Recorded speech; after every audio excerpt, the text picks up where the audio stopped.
ಕಾಂಗ್ರೆಸ್ ಮಹಿಳಾ ವಿರೋಧಿ ಅನ್ನುವಂತ ಹೇಳಿಕೆಯನ್ನು ಬಿಜೆಪಿ ನಾಯಕರು ಕೊಡ್ತಾ ಇದ್ದಾರೆ. ಮೊದಲನೇದಾಗಿ ನಾನು ಸ್ಪಷ್ಟಪಡಿಸ್ತೇನೆ, ಕಾಂಗ್ರೆಸ್ಸು ಮತ್ತೆ ನಮ್ಮ ಪಕ್ಷ ಮಹಿಳಾ ಮೀಸಲಾತಿಗೆ ವಿರೋಧ ಇಲ್ಲ. ನಾವೇ ಇದನ್ನ ಡಾಕ್ಟರ್ ಮನಮೋಹನ್ ಸಿಂಗ್ ಇದ್ದಂಥ ಸಂದರ್ಭದಲ್ಲಿ ಈ ಮಹಿಳಾ ಮೀಸಲಾತಿಯನ್ನ ಪ್ರಥಮವಾಗಿ ಈ ದೇಶದಲ್ಲಿ ತೆಗೆದುಕೊಂಡಿದ್ದು ಬಂದಿದ್ದೆ ಕಾಂಗ್ರೆಸ್ ಪಕ್ಷ. ಅದರಿಂದ ನಾವು ವಿರೋಧ ಮಾಡುವ ಪ್ರಶ್ನೆ ಇಲ್ಲ.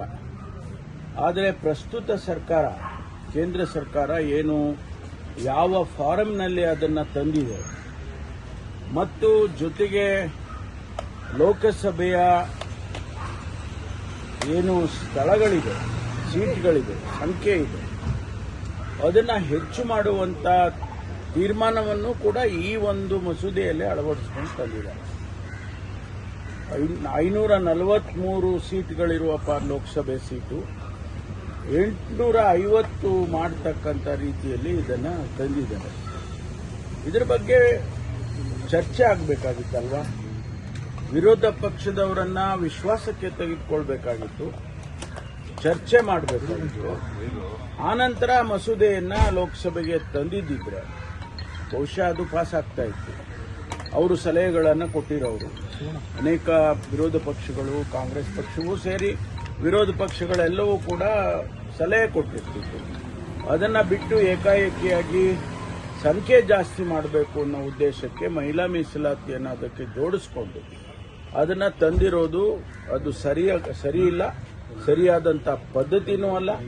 ಹಾಗಾಗಿ ಅದಕ್ಕೆ ಸೋಲಾಗಿದೆ ಅಂತ ಹೇಳಿ ನನ್ನ ವೈಯಕ್ತಿಕವಾದಂಥ ಅಭಿಪ್ರಾಯ.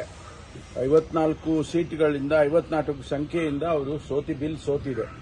ಹಾಗಾಗಿ ಇವತ್ತು ಮತ್ತೊಂದು ಬಾರಿ ಮಹಿಳಾ ಮೀಸಲಾತಿಯನ್ನು ತರಲೇಬೇಕು ಅಂತ ಅವರ ಉದ್ದೇಶ ಇದ್ದಿದ್ರೆ ಮತ್ತೊಂದು ಬಾರಿ ವಿರೋಧ ಪಕ್ಷದವರನ್ನ ವಿಶ್ವಾಸಕ್ಕೆ ತಗೊಂಡು ಚರ್ಚೆ ಮಾಡಿ ಪ್ರತಿಯೊಂದು ಅಂಶವನ್ನು ಕೂಡ ಅದನ್ನು ಚರ್ಚೆ ಮಾಡಿ ಅವರ ಸಲಹೆ ಸೂಚನೆಯನ್ನು ಪಡ್ಕೊಂಡು ಸಪರೇಟ್ ಆಗಿ ಇದನ್ನ ಮಿಕ್ಸ್ ಮಾಡದೆ ಮಹಿಳಾ ಮೀಸಲಾತಿಯನ್ನೇ ಸಪರೇಟ್ ಆಗಿ ತಗೊಂಡು ಬಂದ್ರೆ ಬಹುಶಃ ಅದಕ್ಕೇನಾದರೂ ಕೂಡ ಒಂದು ಉತ್ತರ ಸಿಗುತ್ತೆ ಅಂತ ಹೇಳಿ ನನ್ನ ಅಭಿಪ್ರಾಯ.